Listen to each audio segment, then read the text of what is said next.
Hello students, तो कैसे हैं आप सब। आई होप आप सब अच्छे होंगे। आज की वीडियो में हम कवर करने वाले हैं द मैड लवर का पार्ट 2। ठीक है, लास्ट वीडियो में हमने एक्टिविटी 2 तक कंप्लीट कर लिया था। आज हम पढ़ेंगे टेक्सचुअल एनालिसिस से। ठीक है, तो देखो द एसे मेक्स 3 पॉइंट्स। तो ये जो एसे हैं इसमें एक 3 मेन पॉइंट यहाँ पे बताए गए हैं। ठीक है, तो देखो स्टार्ट करते हैं।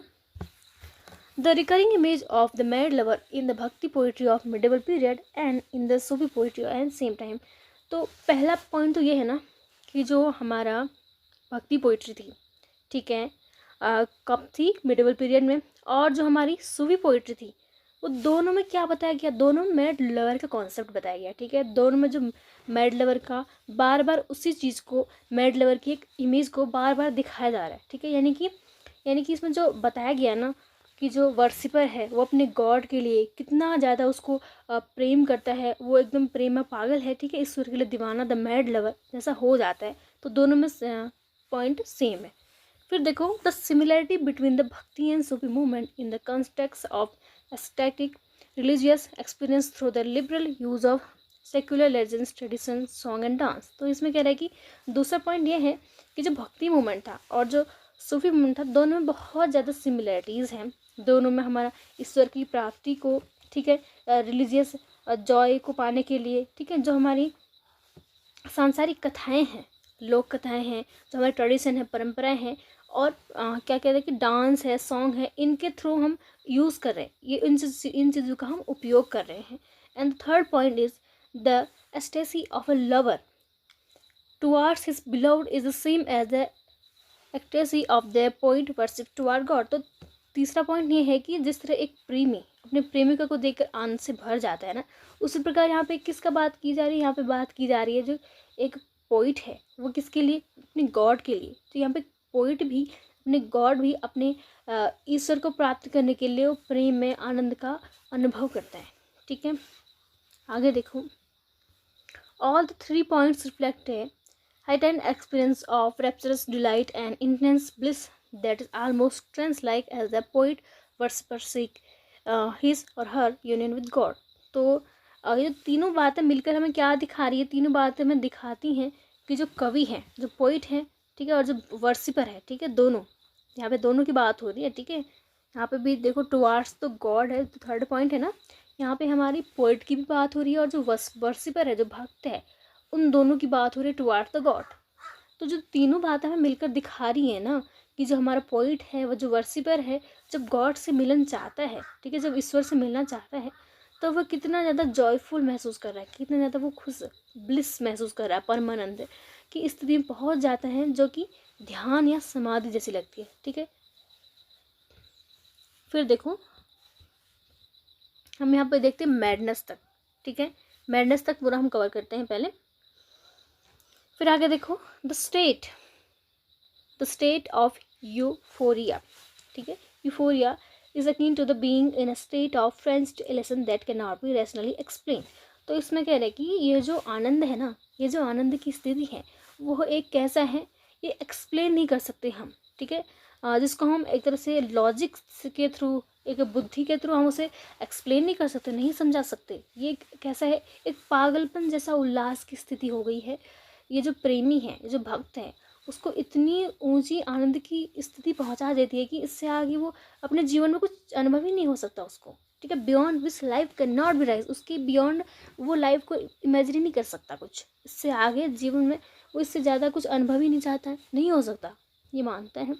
और poetry is the spontaneous experience of intense feeling and emotion. ये जो पोएट्री है, जो कविता है, वो क्या है, एक स्पॉन्टेनियस एक्सप्रेशन है इंटेंस फीलिंग का। ये जो फीलिंग है ना, वो एक स्पॉन्टेनियस एक्सपीरियंस है इंटेंस फीलिंग का और इमोशन का, भावनाओं का।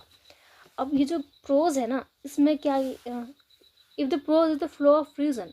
ठीक है, ये जो प्रोज है अगर वो एक तर्क का, ठीक है, तर्क है उसमें, तो poetry is the flow of emotion. तो पोइट्री में क्या है, भावनाओं का प्रवाह है उसमें। ठीक है, फिर आगे देखो, this kind of elation, almost mystic in its exhalation, can best the sum up as a state of frenzy और मैडनेस। तो ये जो ऐसा जो हमें आनंद मिल रहा है ना, जो उल्लास है, वो क्या है, मिस्टिक है, यानी कि रहस्यमय है, और क्या है, एक्सलेशन यानी कि आध्यात्मिक है। उसे हम पागलपन या फिर एक मदहोशी की स्थिति भी है उसको कह सकते हैं। आगे देखो हमारा नेक्स्ट पैराग्राफ शिशिर कुमार दास इलिटरेट्स से, ठीक है, लास्ट में मीट हिज बिलव्ड तक, यहाँ तक हम कंप्लीट करते हैं इसको, ठीक है। तो चलो बस 1 सेकेंड, हाँ, इस पैराग्राफ को हम कंप्लीट करते हैं। तो देखो, Shishir Kumar Das illustrates the mad frenzy of total devotion and absorption in God through some of the well-known भक्ति poets of the medieval period।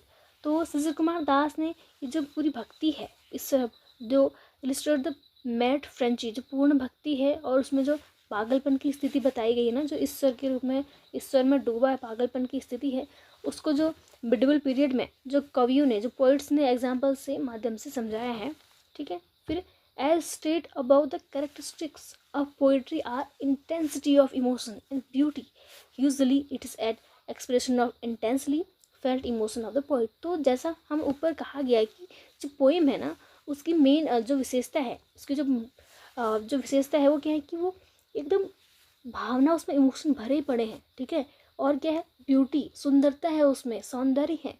ये जो नॉर्मली जो पोएम की जो गहराई है ना, गहराई से महसूस की गई, क्या इमोशंस में एकदम से एक्सप्रेस की गई है ये, ठीक है।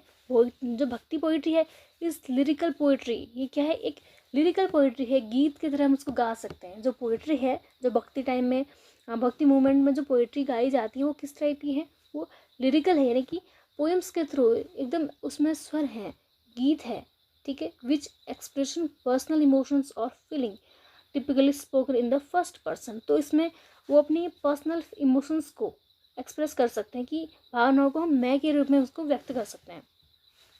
But here we have two protagonist, the poet ie the singer और the addresser and God the addresser. यहाँ पे हमारे यहाँ पे दो हैं, ठीक है, दो प्रोटैगनिस्ट हैं, इनको हम दो पात्र यहाँ पे हैं, ठीक है। देखो यहाँ पे दो पात्र, फर्स्ट तो है जो हमारा पोइट है, ठीक है, जो हमारा जो कि बोल रहा है, ठीक है, फर्स्ट है। और सेकंड कौन सा है, सेकंड है इसमें कि जो बोल रहा है, जो जिससे वह बोल रहा है, ठीक है। यहाँ पर देखो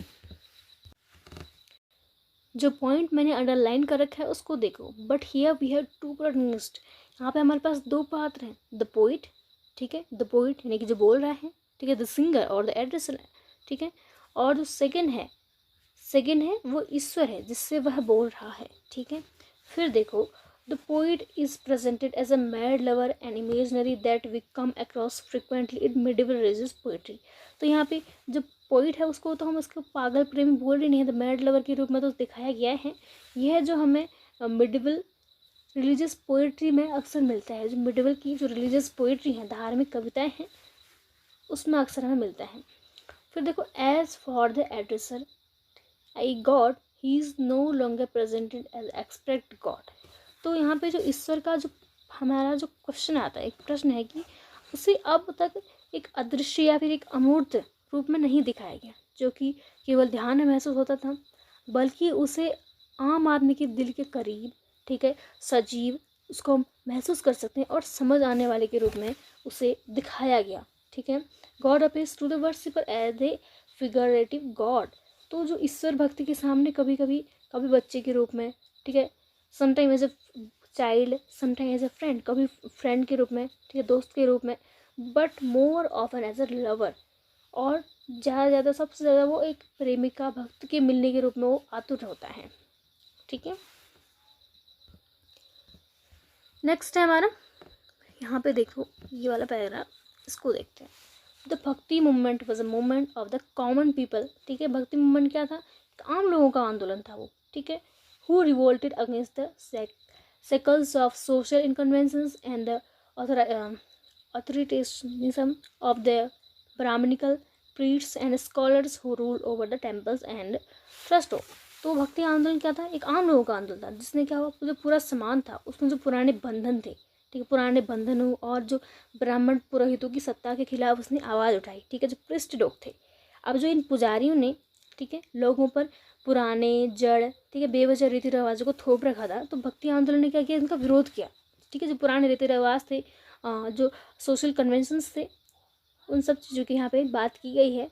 द सॉन्ग ऑफ द भक्ति poets became the song of liberated spirit.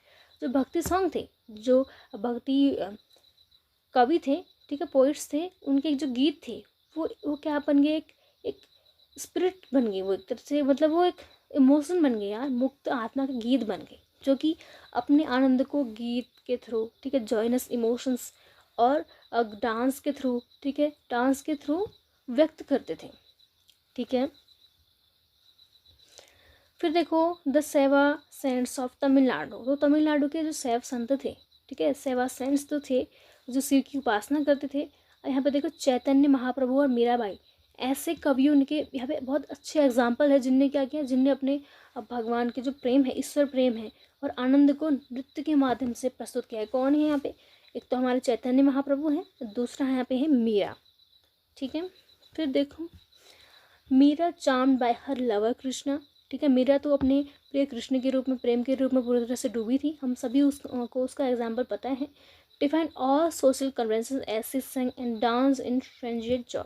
तो उनने क्या किया, समाज के सभी नियमों की परवाह किए बिना उन्हें गाया और डांस किया, और वह भी पूरी तरह से एक पागलपन भरे आनंद में, फ्रेंजिड जॉय जिसको हम बोलते हैं, उसको हम बोलेंगे पागलपन भरे आनंद में। ठीक है, फिर यहाँ पे उनका जो गाना भी है, ठीक है, सांवरे के रंग रसी, ठीक है, सज सिंगारा, बंद पग घुंघरू, लोक लाज ताज नाची।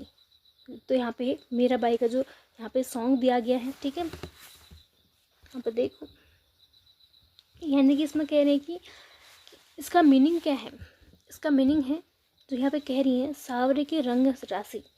तो उसमें कह रही है कि मैं अपने सांवरे के रंग में रंग गई हूँ। यहाँ पे सांवरा कौन है, सांवरे कौन है, कृष्ण की वहाँ पे बात की जा रही है, जो कृष्ण गॉड हैं उनकी यहाँ पे बात की जा रही है। सज सिंगारा बांध पग घुंघरू लोक लाज तज नाची। तो मैंने श्रृंगार किया, पैर में घुंघरू बांधे और लोक लाज छोड़कर मैं नाच उठी।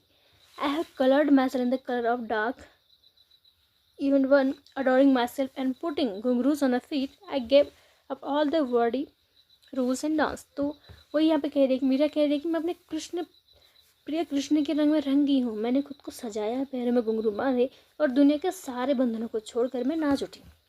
ठीक है, फिर आगे देखो, हमारा नेक्स्ट पेज है, सो डिड चैतन्य। यहाँ से हम स्टार्ट करते हैं ट्रांसरेशनलिटी। पहले इस पैराग्राफ को पूरा करेंगे हम। ठीक है, तो देखो, तो चैतन्य जो महाप्रभु थे वो भी ऐसे ही थे, वो भी क्या थे, वो भी भक्ति और आनंद में पूरा डूबे रहते थे, और लोग उन्हें मदा मत्तर हाथी भी कहते थे। ठीक है, यानी कि ऐसे पागल हाथी जैसे जो कि शराब के नशे में झूम रहे हो। यहाँ पे किसकी बात की गई है, यहाँ पे चैतन्य महाप्रभु की। ठीक है, यहाँ पे उनका मतलब है कि जो चैतन्य है वो अपने ईश्वर प्रेम में इतना खो जाते हैं कि पूरे तरह से एक आत्म विभोर, जिसको यहाँ पे स्पिरिचुअल ट्रांस हो जाते हैं, यहाँ पे कहा गया। ठीक है, and was spoken of as अनमैटर प्रे प्रभु करे।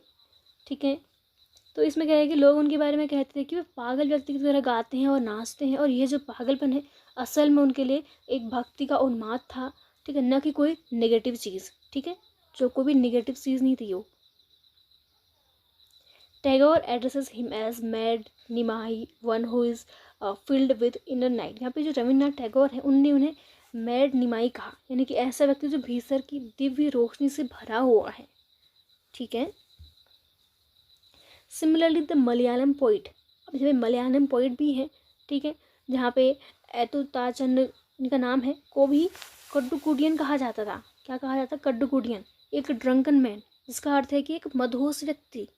ठीक है, यहाँ पे वो भी ईश्वर के प्रेम पूरी तरह से डूबे रहते थे। तो we have referred to Kabir song to describe the frenzy of his divine love. तो कबीर की कविता में भी यह जिक्र हुआ है कि जो ईश्वर के प्रति जो उन्माद है, प्रेम है, डिवाइन फ्रेंजी को दिखाती है। तो many women poets saints like Andal and Mahadevi Akka का नाम आपने ज़रूर सुना होगा। तो choosing male delights like Krishna and Shiva as their husbands. तो दक्षिण भारत में, ठीक है, दक्षिण भारत में बहुत सारी कवित्रियाँ थी, पोइट्स थी जो फीमेल थी, उन जैसे कि आंडाल हैं, महादेवी अक्का हैं, उनने भी अपने प्रेम को खुलकर व्यक्त किया, ठीक है। उनने अपने कृष्ण को और शिव को जैसे देवताओं को अपने हस्बैंड के रूप में स्वीकार किया, एक्सेप्ट किया, उनको अपने हस्बैंड की तरह उनने माना, ठीक है। They all subscribe to this descriptive identity of mad lover. तो उन सभी को एक पागल प्रेमी के रूप में कहा जा सकता है, क्योंकि उन्होंने ईश्वर प्रेम को पूरी तरह से समर्पित कर दिया, ठीक है, उन्माद कर दिया। It is wrong to impute the term mad lover as a negative. और जो मैड लवर है उस टर्म को एज ए निगेटिव रोल में देखना बिल्कुल ही गलत है, ठीक है।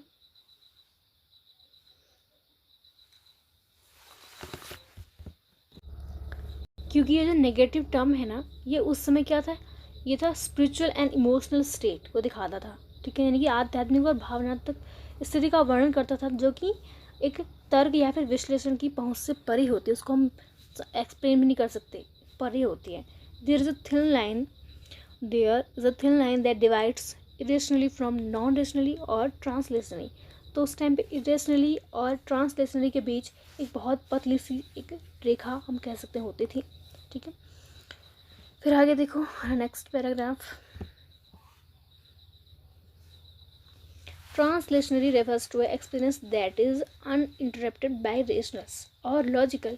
तो यहाँ पे जो ट्रांसलेशनली है उसको वह अनुभव है कि जिसे हम तर्क या फिर बुद्धि से उसे समझा नहीं सकते, ठीक है, लॉजिकल से या फिर रेशनल से उसे हम समझा नहीं सकते, जबकि जो इरेशनली है उसका अर्थ होता है कि तर्कहीन या फिर बेवकूफ़ी भरा, ठीक है। इन शॉर्ट अगर हम बात करें कि जो इरेशनली है वह है जो कि तर्क से मेल नहीं खाता, जबकि जो ट्रांसरेशनली है वह है जिससे कि तर्क समझा ही नहीं जा सकता है, ठीक है। There is a fine and significant distinction.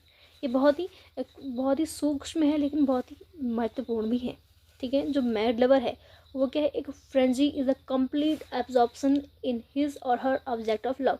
यानी कि जो मैड लवर का कॉन्सेप्ट है ना, उसका जो उन्माद है वो अपने प्रेम के लक्ष्य में, जो उनका ईश्वर है लक्ष्य, उसमें पूरी तरह खो जाने की स्थिति है, ठीक है।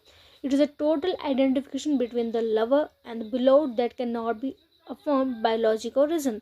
तो जो इसमें प्रेमी है और जो प्रिय के बीच का जो फ़र्क है ना, वो मिट जाता है, दोनों फिर एक हो जाते हैं, ठीक है। और इसे हम तर्क से हम उसे सिद्ध नहीं कर सकते, प्रूफ नहीं कर सकते उसे लॉजिक के थ्रू हम, ठीक है।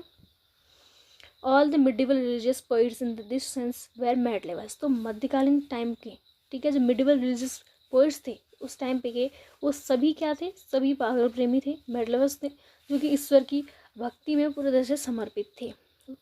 ऑल वेर मैड लवर्स, ठीक है। आगे देखो सूफीज़्म से हम स्टार्ट करते हैं। तो सूफीज़्म जो था often cited as Islamic myth, ठीक है, mysticism across all the same time in the Middle East and travel to India. तो सूफीज़्म जो थे, जिसे हम इस्लामिक मिस्टिज्म भी बोलते हैं, मिस्टिज्म इस्लामी रहस्यवाद भी कहा जाता है, तो उसी समय आया ये, ठीक है, मिडल ईस्ट में डेवलप हुआ और फिर भारत पहुंचा। अब जैसे ही जो भक्ति मूवमेंट ने क्या किया, bhakti movement revolted against the straight Brahmanical authority को उस तरह से ब्राह्मण की अथॉरिटीज़ की सत्ता और जो उनकी सख्त जो सोशल कन्वेंशंस था उनका विरोध किया था। सूफीज़्म विद इट एम्फेसिस ऑन, तो वैसे ही क्या हुआ, सूफीज़्म ने भी विरोध करा, क्योंकि जो इस्लामिक जो पृष्ठ थे, पुजारी थे, और जो उनकी सैनिक सत्ता ने क्या किया कि जो कुरान की जो आध्यात्मिकता थी उसको सख्त कानूनों और नियमों से बांध दिया था। तो सूफीज़्म ने इसके क्या कहा, जो सूफीज़्म थे ने इस पर रूखी धार्मिकता के खिलाफ आवाज़ उठाई, ठीक है। जो सूफीज़्म थे उनने त्याग, सादगी और प्रेम पर जोर दिया था, ठीक है। फिर आगे देखो, Sufis developed as a protest against the ruling military and the priesthood with his. तो जो सूफीज़्म थे उनने जो उनका आंदोलन था, ठीक है, जो उनकी प्रोटेस्ट था उसके रूप में उभरा, जिसने जो उनकी सैनिक शासक थे और जो वहाँ के धार्मिक पुजारी थे उनके सख्त जो नियम थे उनका विरोध किया, क्योंकि जो कुरान में बताए गए जो ईश्वर के प्रेम को, ठीक है, दया का प्रतीक मानने की बात को भूल चुके थे। और जो महान सूफी कवि यहाँ पे रूमी की यहाँ पे बात की जा रही है, रूमी, उनने ईश्वर के 2 गुण बताए। फर्स्ट मोहब्बत एंड एरेंट लव, इश्क। तो यहाँ पे 2 बताए उन्हें, मोहब्बत और इश्क, ठीक है। मोहब्बत यहाँ पे बात की जा रही है प्रेम की, और इश्क में बात की जा रही है तीव्र प्रेम की। जो इश्क है, ठीक है, वो सूफी परंपरा का मुख्य शब्द बन गया था, जो कि ईश्वर के साथ एक गहरे प्रेम संबंध का प्रतीक है। ठीक है, सूफी सिम्बलाइज।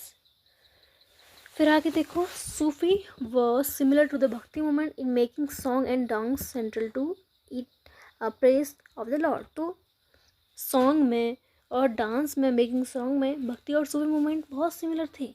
ठीक है, बहुत समानता थी दोनों में। ईश्वर की भक्ति के लिए गीत हैं जो नृत्य के माध्यम से ही उस भक्ति की जाती थी। ठीक है, लाइक द भक्ति poets the Sufi contextualized God as a personification of love and compassion। यानी कि जो भक्ति कवि थे, भक्ति पोइट्स थे, उसी की तरह सूफी सेंट्स ने भी ईश्वर को प्रेम और करुणा के रूप में देखा, न कि केवल किसी डराने वाले कठोर और ईश्वर के रूप में। ठीक है, उनने पूरी तरह खुद को ईश्वर की दया के हवाले कर दिया। इसे हम कहते हैं यहाँ पे तवक्कुल अल्लाह। और अपनी जो भक्ति थी, भक्ति को प्रेमी प्रेमिका, आशिक माशूक के रिश्ते पर आधारित किया। ठीक है, ईश्वर के प्रेम और दया के गुण और उसे प्रेमी प्रेमिका के रूप में देखने की जो भावना है, जो भक्ति है, वो जो काव्य है, ठीक है, जो पोइट्री है, उसमें बिल्कुल वैसे ही दिखाई जाती है। ठीक है, इसी कारण क्या हुआ, इसी वजह से जो सूफ़ी और जो हमारे सूफ़ी विचार हैं, सूफ़ी जो विचारों हैं, और जो हमारे इंडियन जो हमारी लिटरेरी है, उसकी ट्रेडिशन में भी आसानी से अपना लिया गया, क्योंकि दोनों सूफ़ी और भक्ति हैं, उनके जो विचार हैं सेम थे।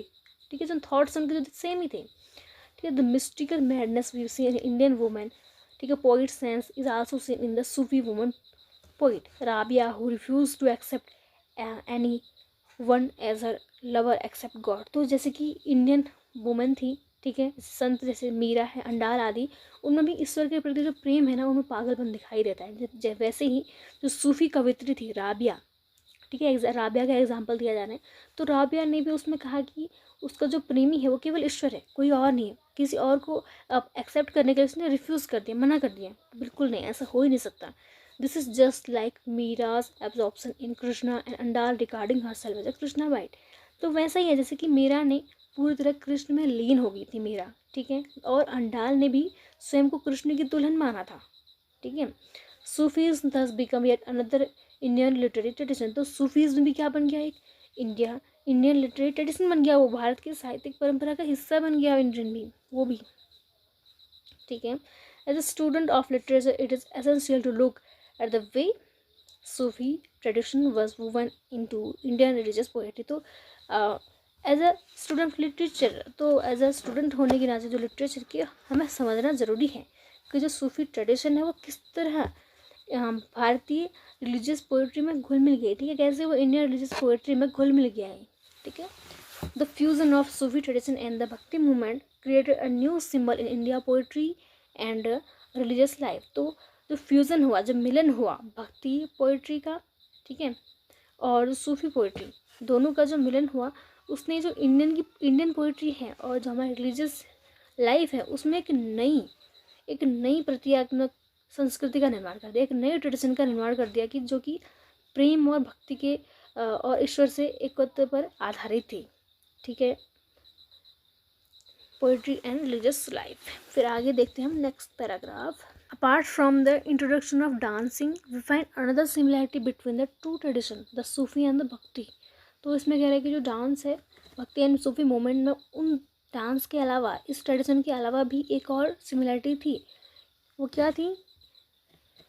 The Sufi and Bhakti in their use of secular love and secular legends to provide a new dimension to poetic intensity and spiritual fervor. Even the much reviled homosexual love story of Muhammad Ghazni and his slave Ayaz was adopted by the Sufi poets to express the spiritual communions or fellowship between the poet, worshipper and God. तो क्या थी समानता, क्या थी similarity कि दोनों ने सांसारिक जो सेकुलर प्रेम कहानियों और जो वहाँ की लोक कथाएँ हैं उनका उपयोग किया था, ताकि जो पोएम है, तो जो पोएम में एक इमोशनल, ठीक है, एक भावनात्मक गहराई और आध्यात्मिक जो उसका स्पिरिचुअल फेवर को एक नया रूप दिया जा सके।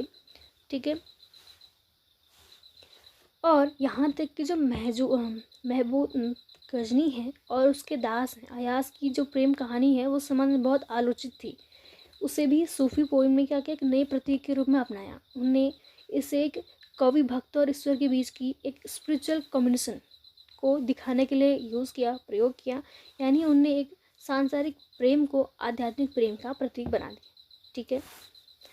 सो did Rumi use the legend of Laila and Majnu as a part of his spiritual poetry. तो इस तरह से जो महान सूफी कवि रूमी थी, उन्होंने भी लैला मजनू की जो प्रसिद्ध प्रेम कथा को अपनी आध्यात्मिक कविताओं में इस्तेमाल किया। ठीक है, जो स्पिरिचुअल पोइट्स थी उसमें यूज़ करा उनने, और वह कहानी उनके लिए क्या बन गई, एक ईश्वर और भक्त के रूप में एक दिव्य प्रेम का प्रतीक बन गई।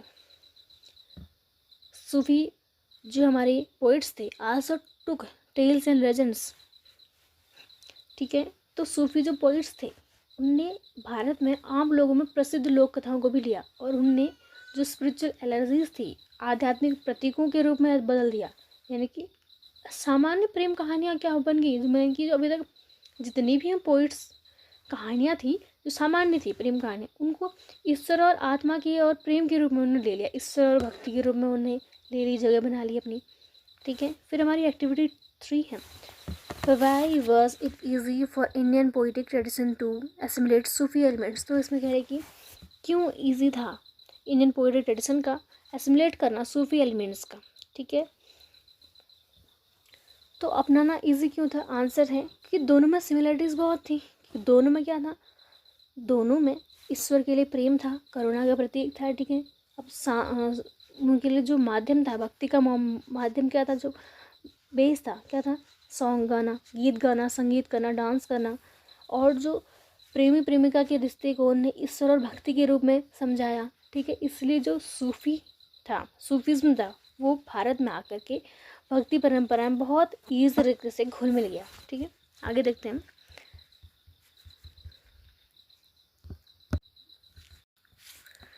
Related to this concept of the mad lover is the notion of ecstatic love that makes secular love no different from divine love।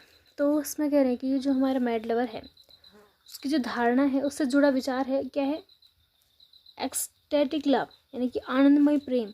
यह जो भावना है वो सांसारिक प्रेम, मनुष्य का प्रेम और जो दैवी प्रेम है, ईश्वर का प्रेम, इसके बीच कोई भी डिफरेंस नहीं मानती, दोनों को क्या मानती है, एक समान मानती है।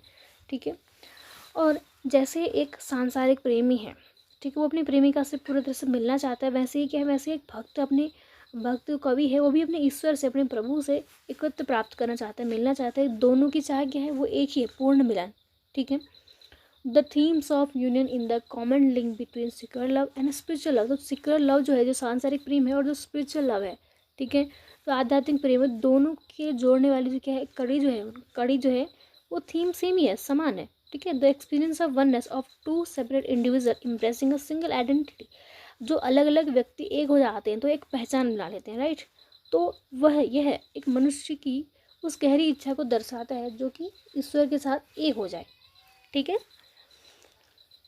यह वैसा ही है जैसे कि एक पंजाबी लोक प्रेम कथा की नायिका है हीर। हीर ने खुद रांझा में पूरी तरह से विलीन कर लिया। वह कहती है कि अब वो दोनों एक ही हैं विद रांझा। ठीक है, अब देखो, Shishir Kumar Das quotes a couplet from Heer Ranjha about two identities become in which Heer says। तो यहाँ पर देखो, तो शिशिर कुमार दास ने क्या किया, हीर रांझा की कहानी को, उनकी एक दोहा है कपलेट, उसमें उन्होंने बताया है, वो बताता है कि जैसे दो पहचानें एक हो जाती हैं कि कैसे होती हैं। तो उन्होंने बताया है यहाँ पे, देखो कहते हैं कि रांझा राणा कर दी नी में आपे रांझे होई साधी नी मैनो तीड़ो और रांझा हीर ना अखो कोई। तो हीर क्या कहती, हीर कहती कि रांझा कहते मैं खुद रांझा बन गई हूँ, अब मुझे हीर मत कहो, मुझे रांझा ही पुकारो। मतलब यानी कि मैं दो पहचान है, दो आइडेंटिटीज़ हैं, वो क्या बन गई, एक बन गई है, राइट। तो मुझे रांझा ही पुकारो, मैं हीर मत बोलो, अब मैं रांझा बन गई हूँ। ठीक है, इन ट्रांसलेशन इन रेट्स, तो इनमें ट्रांसलेशन भी दिया गया है। तो इसमें अर्थ है कि अब रांझा नाम इतना दोहराती रही कि मैं खुद रांझा बन गई हूँ, मुझे कोई हीर ना कहे, सब मुझे रांझा कहे। यानी कि प्रेम में उसने अपनी पहचान खो दी और प्रेमी में वो समा गई। ठीक है, देयर आर अदर एग्जाम्पल्स, यहाँ पे और भी एग्जाम्पल है, like the Bengali poet Ram Prasad addressing Kali mother. तो राम प्रसाद जो है वो काली मदर को कहते हैं आई शैल डिवोर यू। ठीक है, तो वो क्या कहते हैं कि मैं तुम्हें निगल जाऊंगा, आई शैल डिवोर यू। यह प्रेम और भक्ति की क्या है, एक चरम सीमा है, चरम अभिव्यक्ति है। ठीक है, एंड द वीरा सेवा पोइट भासावन्ना हु सिंग्स। तो भासावन्ना भी है, वो क्या वो गाती हैं। ठीक है, जिन्होंने एक गीत लिखा है कि feet will dance, eyes will see, tongue will sing. तो इसमें वो कहती है कि फीट विल डांस, मेरे पैर नाचते हैं, आइज विल सी, मेरी आंखें देखती हैं, टंग विल सिंग, जुबान गाती हैं, and not find consent what else what else shall I do. तो फिर भी मन नहीं भरता, ये प्रभु क्या करो। The heart is not content what else shall I do. तो मेरा हृदय अभी भी अधूरा है, काश मैं तुम्हारे भीतर प्रवेश कर जाऊँ। इसका मतलब ये है। ठीक है, लिसन माई गॉड। तो वो कहती हैं कि listen my God, it's not enough, I have it me to cleave the belly and entire the O lord of meeting rivers. ठीक है, तो वो कहती है कि मैं भगवान में समा जाऊँ। इसका अर्थ है कि जो भक्ति और प्रेम में इतनी तीव्रता है कि जो कवि है वो ईश्वर में पूरी तरह समाना चाहता है, जैसे कि आत्मा का परमात्मा से मिलन हो जाता है। ठीक है, आगे देखो। In a similar fashion Sufi poet Rumi sing of separation of human soul from God, where the soul assumes the state of a mad lover। तो फिर एक सिमिलरली जो सूफी पोइट है रूमी, वो भी गाते हैं आत्मा और ईश्वर के अलगाव के रूप में भी गाते हैं कि वो आत्मा को क्या मानते हैं, सोल को क्या मानते हैं, मैड लवर। ठीक है, और एज्यूम करते हैं कि वो गॉड से मिलेंगे, ईश्वर से मिलने के लिए तड़पते हैं। ठीक है, वो कंपेयर करते हैं, compare this separation with that of the read float. तो रूमी वो जो सेपरेशन है, इस सेपरेशन को एक रीड फ्लोट से तुलना करते हैं। ठीक है, बांसुरी से करते हैं, जो जब अपने सरकंडे से काट दी जाती है तो वह अपने मूल स्रोत से मिलने की लालसा करती है, यानी कि आत्मा की तरह वो भी अपने ईश्वर से मिलने को तड़पती है। ठीक है, अब यहाँ पे टेक्स्ट दिया गया है, Rumi poem the song of the read. यहाँ पे दिया गया है हार्कन टू दिस रीड। ठीक है, ये जो पूरा पोइम है, इस पूरी पोइम का हम आपको एक्सप्लेनेशन समझा देती हूँ। ठीक है, हार्कन टू द रीड तक। तो इसमें रूमी कहते हैं कि इस दुखी बांसुरी की आवाज़ सुनो जो अपने मूल स्थान से अलग हो गई है। ठीक है, प्रेम और पीड़ा का संगीत गाती है, मेरे हृदय का रहस्य पास है, फिर भी कोई इसे समझ नहीं पाता। काश कोई ऐसा मित्र होता जो मेरे संकेतों को समझे और अपनी आत्मा को मेरी आत्मा में मिला दे। मुझे प्रेम की ज्वाला से जलाया, ज्वाला नहीं जलाया, प्रेम की मदिरा ने प्रेरित किया। अगर तुम जानना चाहते हो कि प्रेमी कैसे तड़पते हैं तो इस बांसुरी की ध्वनि को सुनो। अब जो यहाँ पे बांसुरी है ना, वो सिम्बलाइज करती है आत्मा को, सोल को, जो कि क्या कर रही है, जो ईश्वर से अलग होकर उससे मिलने की लालसा करती है। ठीक है, फिर आगे देखो, आगे बहुत लंबा पैरा है हमारे पास से, दीज लाइन से हम देखेंगे केम इनटू द वर्ड तक। ठीक है, तो देखो, these line are from Rumi's poem. ये जो पंक्तियाँ हैं, जो लाइन्स है, कहाँ से ली गई हैं, रूमी पोएम से ली गई हैं, द सॉन्ग ऑफ रीड से। ठीक है, जो उनकी क्या महान रचना को बताता है, जो उनकी महान रचना कौन है, मथनवी की पहली कविता है, पहली पोएम है। ये जो रचना है उनकी, वो स्पिरिचुअल दोहे हैं उनकी, उसकी गहरी आध्यात्मिक अर्थ वाली पोएम है। ठीक है, बहुत गहरा अर्थ निकाल रही है, जो बांसुरी को यहाँ पे सोल से कनेक्ट किया जा रहा है। ठीक है, पहले भी बताया गया है कि जो सूफीज़्म है उनने अपने स्पिरिचुअल साधना में संगीत और नृत्य को शामिल किया था। ठीक है, सूफीज़्म ने जो रिलीजियस डांस है उसको समा कहा है। ठीक है, और इस डांस के साथ जो बांसुरी है उसको रीड फ्लूट बजाई जाती है। रूमी ने बांसुरी को एक डिवोट किया है, ईश्वर के भक्त के रूप में दर्शाया है यहाँ पे। ठीक है, it becomes an instrumental of music when it come to cut from the reed bed and it represents the human soul. तो जब बांसुरी है उस सरकंडे से काटा जाता है तो वो एक संगीत बजा सकती है। वो क्या है, वो आत्मा का प्रतीक है। ठीक है, जो कि ईश्वर से अलग होकर भी अपने गीत में उसी से मिलने की आत्मा और चाह रखती है। So the poet ask the reader और listener to harken to be attentive to the reed flown that had been fashioned from the reed plant and which through it music। तो इसलिए जो कवि हैं वो अपने जो यहाँ पे रीडर है, लिसनर है, उनसे कहते हैं कि इस बांसुरी की आवाज़ को ध्यान से सुनो, जो कि अपने म्यूज़िक में, अपने संगीत के माध्यम से वो आत्मा की ईश्वर से मिलने की एक गहरी तड़प को बताती है। ठीक है, फिर आगे देखो, like the read that is cut from his read blade, जैसे बांसुरी अपनी स्रोत से अलग हो गई, ठीक है, वैसे ही जो कवि है, the poet has been separate from the God, वैसे ही जो पोइट है, भक्त है, वो भी ईश्वर से अलग हुआ है। ठीक है, और अब उसी के पास लौटने की वो चाह रखता है। ठीक है, away from God, away from God, even ऐसी experience the flame of human love in the midst of pain of separation from the heaven, तो ईश्वर से दूर होकर भी वह मानव प्रेम की ज्वाला और स्वर्ग से अलग होने की पीड़ा दोनों महसूस कर सकता है, दोनों को फील कर सकता है। पर इसी से उसे अपने जीवन के उद्देश्य का, मोटिव का, पर्पस का पता चलता है। ठीक है, इन शॉर्ट अगर हम बात करें, his poems are mean to guide his readers toward the way to discover God, तो उसकी जो पोइम्स थी, ठीक है, वो जो हमारे लिसनर है, रीडर्स हैं, उनको सिखाने के लिए हैं कि ईश्वर की खोज हम कैसे कर सकते हैं। He says God has created him and his work has been inspired by love among human beings. तो रूमी क्या कहते हैं, रूमी कहते हैं कि जो ईश्वर है वो क्या है, प्रेम की ज्वाला है, द फ्लेम ऑफ लव। ठीक है, उनने मुझे बनाया है और मेरा काम क्या है, जो मेरी रचनाएं हैं वो मनुष्य के बीच क्या करती हैं, प्रेम की मदिरा से प्रेरित हैं। ठीक है, he ask the audience to understand how lovers build to rejoin God, तो वो जो लिसनर है उनसे कहते हैं कि वह समझें कि सच्ची प्रेमी कैसे खून बहाते हैं, यानी कि वो ईश्वर से मिलने के लिए अपनी आत्मा और जीवन सब कुछ न्यौछावर कर देते हैं। यहाँ जो ब्लीड है, ठीक है, उसका अर्थ क्या है, एक मृत्यु की पीड़ा से है। ठीक है, जो ब्लीड यहाँ पे सबसे यूज़ किया गया है वो मृत्यु की पीड़ा से है, जब प्रेमी अपने प्रिय जो ईश्वर है उनसे अलग होता है, पर मृत्यु के बाद वह ईश्वर से मिलकर अनंत जीवन प्राप्त कर लेता है। फिर देखो last, this quest from religious knowledge, this mystical journey towards the knowledge of God, तो ईश्वर को जानने की जो खोज है ना, डिस्कवरी है, ठीक है, वो क्या है, एक रहस्यमय है, एक मिस्टिकल जर्नी है। वो उस बांसुरी के संगीत को सुनकर पूरी होती है, जो कि आत्मा को उस तरफ को गाती है, जिससे कि वह अपने स्वर्ग स्रोत जो ईश्वर है उससे पुनः मिलना चाहती हैं।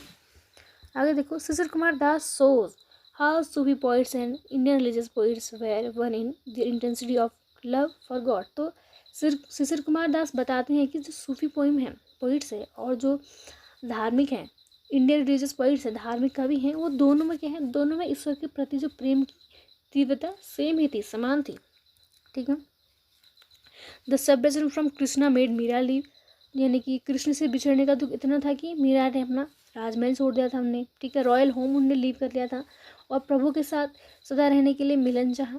इसी भावना से चैतन्य महाप्रभु का एग्जाम्पल भी है, उनने वृंदावन में भक्ति उल्लास में लौटने पर को मजबूर कर दिया था। ठीक है,